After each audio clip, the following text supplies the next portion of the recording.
I first heard that, I was like, Morton and Winkler, aren't those the two old guys on the Muppets sitting up in the balcony? And just like the Muppets, Manitou sadly isn't on these days, which is too bad. Back in the day, this town was really moving. I mean, it was really going places, literally. Of course, the start of things right here in Manitou didn't start right here in Manitou, did they? It was up the road a little bit, right? Originally called Manitoba City, it was all set to be a big important stop on the new Cross-Canada Railway. We all know that the railway took a sharp turn left and missed Manitoba City by a country mile. So you guys uprooted the businesses, houses, put them all on skids, and towed them by horse. And I've heard incredible stories of families still inside the houses. Right? Like kids, make sure the paintings don't fall off the wall. And remember, don't use the toilet.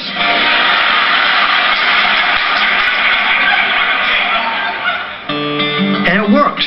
Manitou went to the railroad and built a beautiful little town. But 100 years later, their future is more elusive than the railway ever was. There's been a concern about, will Manitou become a ghost town? You know, over 100 years of history, is that gone? Is it out the door? Richard Clausen took me for a tour, a walking tour around the town. With the businesses that have been shutting down, change is inevitable. One of the difficulties living in Manitou is that we are close to Morton and Winkler. Yeah. They've got the bigger box stores. That can suck the life out of a small town. Yes. Richard told me that the railway was going to close the line. So a number of farmers got together. They created a cooperative in which they bought the line from the rail company. Is it profitable? We're not dead yet. You know, they're going to keep it going. They want to keep it going, and it's not just for themselves. It's also for the future. Well, of course, anybody who's played Monopoly as a child knows you buy the railways. You buy the railways. You guys got that one. Now, if you buy 3 more, you'll be building hotels in Saskatchewan. I have visited Betty Mueller at the log cabin. Yes. The log cabin, of course, was not built there. It was moved there. Like everything else in this town, you guys love moving your stuff. It's weird when you check into the hotel, right? It's like, well, what's my view? Well, today, you're overlooking the pool. So, Betty, what's holding the town of Manitou together now? Oh, that's a good question. I think that people are here because they love the place. Yeah. And they're willing to put the work in. So many people here volunteer. My method has always been to whine from the sidelines. I asked her, I said, is there like any literature or little something I could read up on the town, maybe a pamphlet or something, you know? We have this wonderful history book that we developed several years ago. Careful what you wish for, folks. Careful what you wish for. It's the history of Manitou and the area of Manitou, and you'll find almost everything you ever wanted to know in there. It's enormous. 900 pages! 900 pages? I've seen Western Europe covered in less than that. They're trying to put the thing online, but they ran out of internet. The name, of course, is In Rhythm with Our Roots. I thought Roots was a weird choice for you guys, considering... I was doing some reading. I found a story that at first I found hard to believe. I found out that the 2 mild-mannered gentlemen who run the hardware store are Hall of Famers. Sports superstars. Walt for baseball, Lou for hockey. Did get to play against Gordie Howe once. Did you really? Yeah. Mr. Hockey. Yeah. And was he any good? Yeah, pretty good. Lou was offered to go try out for the Red Wings. So how come he didn't go try out? Well, a lot of the fellows did go, but I think a lot of them didn't have something like this to keep them home. It's either the coolest or craziest thing I've ever heard. I said to Lou, listen, could you imagine if you went down to Detroit way back then and bought a house for $5,000? Today, it could be worth almost $500.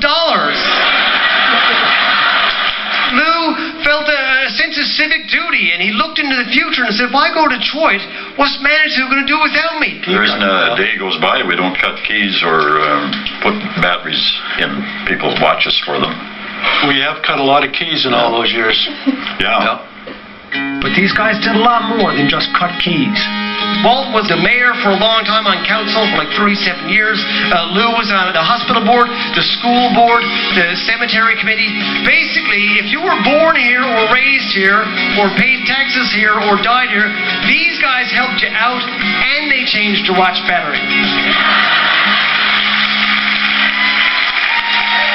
With the brothers retiring and no one to take over, this Hardware Hall of Fame is closing, putting a crucial question in everyone's mind. Who's gonna cut the keys? I can't believe it, because I thought in Manitou, whenever somebody moved, they brought their house with them. Why would they need them?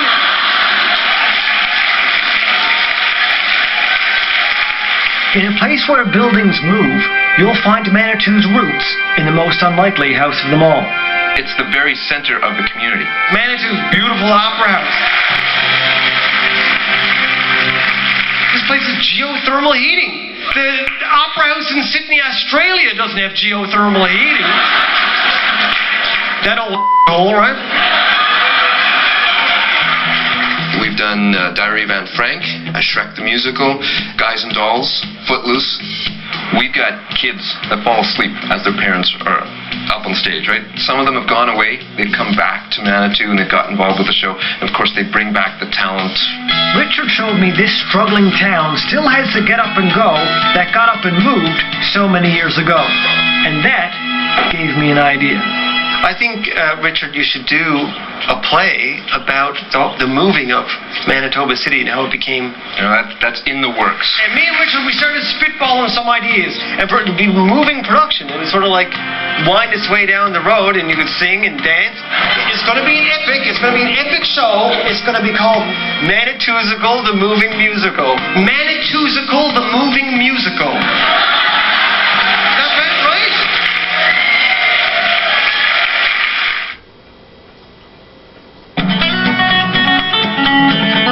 900 pages. I've seen Western Europe covered in less than that. I guess it all depends on how many details you want to keep in the thing, right? Like, Europe, 1914. Archduke Franz Ferdinand assassinated. Prelude to war. Manitou, 1914. Bert Smith collects eggs from hen house. Prelude to breakfast. As I discovered more and more the town was full of talent, I realized who I had to go talk to next. The 11-time international yodeling champion. He's got somewhere around 300 songs. The living legend, the yodeling cowboy, Stu Clayton.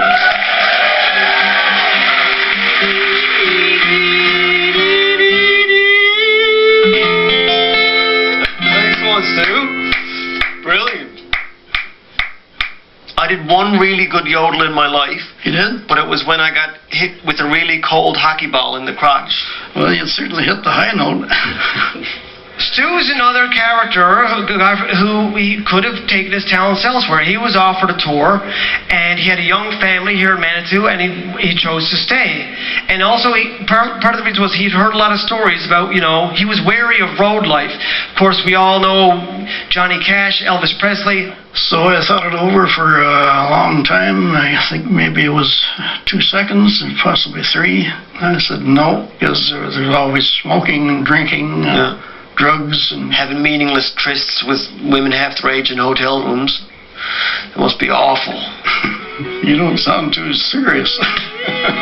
The farm and family were what Stu wanted, so that's what Stu did.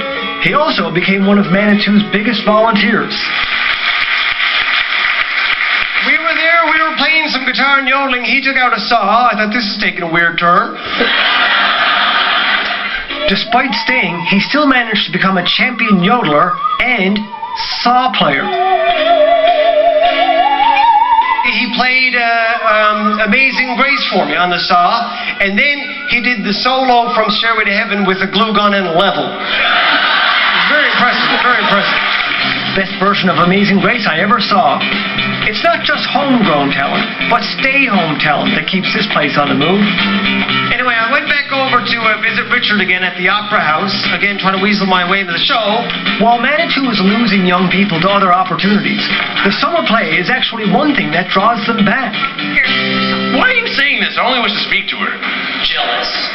I've been in 26 different productions here in the Manitou area. While I was waiting for my audition, I got to talk to some of the kids who were involved here. I got to talk to Sky Thorliefson.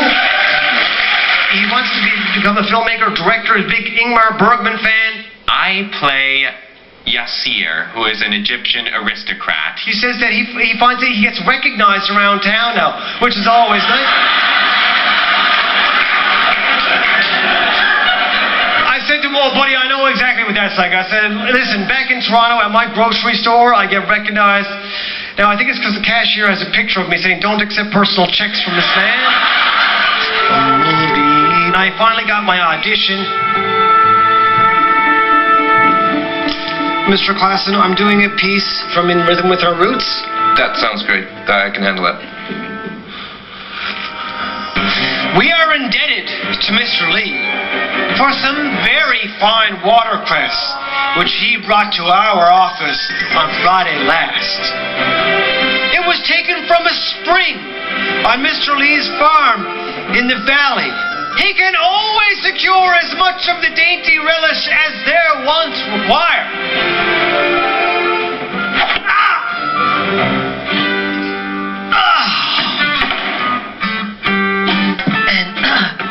Let's see. Thank you. Give us a chance to kind of talk things over. That's it. I'm staying at 8 a.m. tomorrow morning in this building. We are having an open casting call for Manitousical the Moving Musical.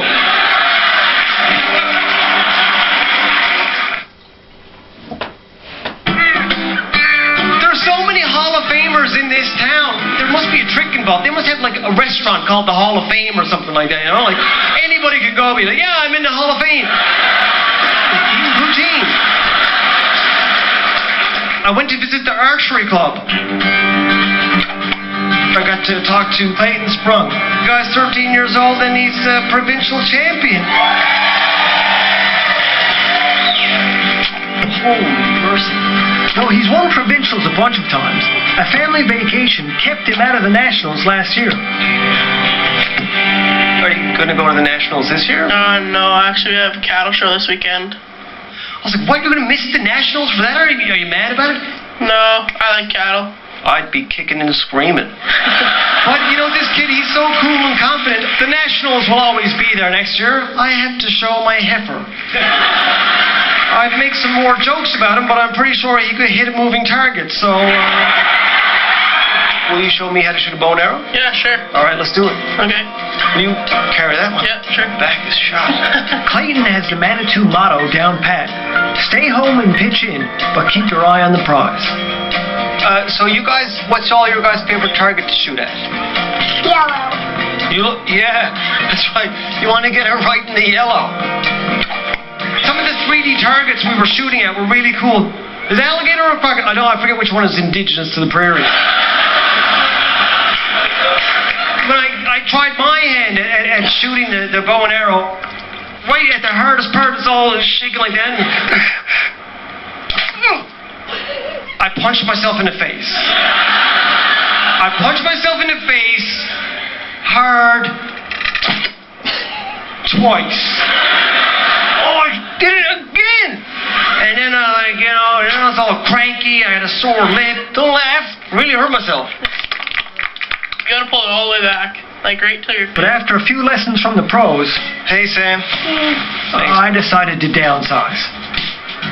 Town of champions here. No pressure. Perfect. That's exactly where the heart is in an alligator, whatever that was.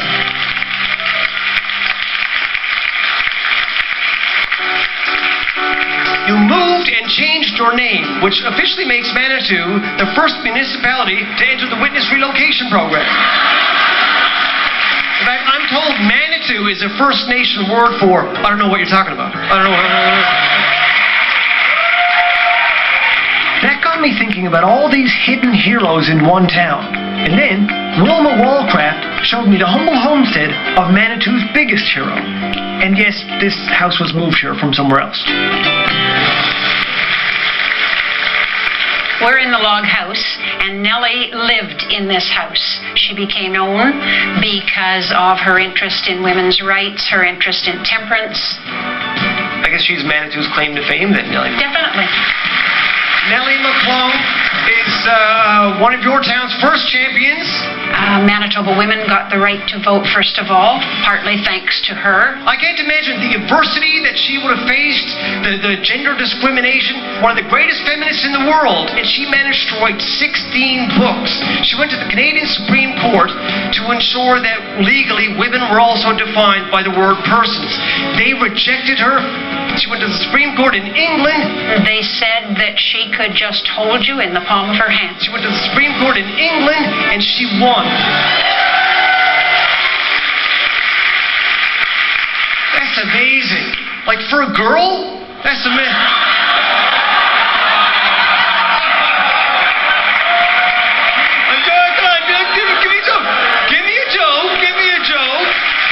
Squaring off with Wilma, I knew you don't get to be a town of champions without fighting for it. Nice hit. Oh, that was inside. Those guys. If you want anything in a small town, people have to step up. Like our beautiful ball diamonds, people stepped up. If there's anyone who can take a joke, it's the Manitou Ladies Beer League players. The Manitou Mood Swingers, love that name, and Babes with Balls, also. Very good name, very good name.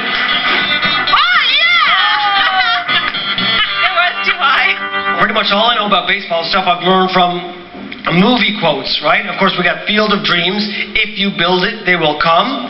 And that's what happened here in Manitou. The farmers and the fundraisers built the ball diamond we were at, and people did come. All right, ladies, you ready for this?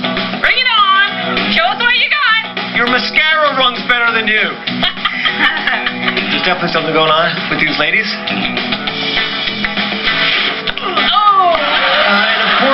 The quote from League of Their Own, there's no crying in baseball. Everyone move in, it's a no-hitter. Oh, don't move in! Don't move the infield in. I was not crying, that was ragweed. That was ragweed, girls. Oh! I keep wondering, how come so many talented people in Manitou choose to stay here? And then I had an epiphany. I realized that's a stupid question to ask. All that matters is that they did. And the town benefited from it. Now it's going into the next generation. And now you can see it already. I did chip my tooth, but I got the crocodile in the end. I got it. Right in the arse. It was an arse shot. If I've learned anything from Manitou, it's that the heart of the town's survival is the power of its story.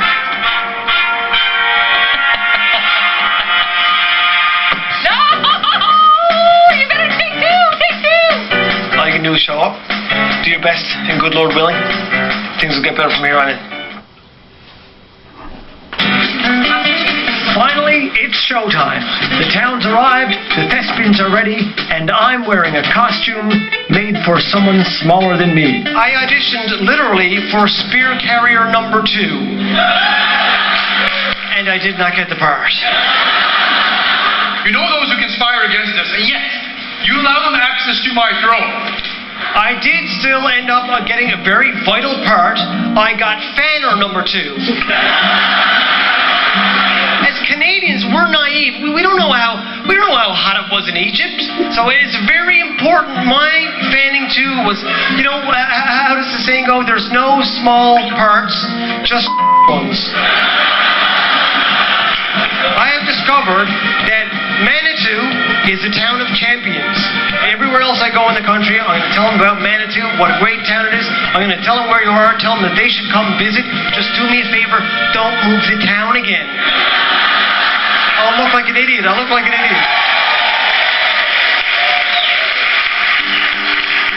Just before I came over here, my mom gave me a call for the first time since I got to Manitou, and she said, "How's it going out there?" I said, "Oh, Mom, you know, it's a pretty typical prairie town. I struck out with the ladies, fanned the pharaoh, yodeled with a yodeler, and basically just hang out with Hall of Famers." She said, "What are you talking about?" I said, "Mom, I'm talking about Manitou, Manitoba. Thanks so much, everybody. You've been great."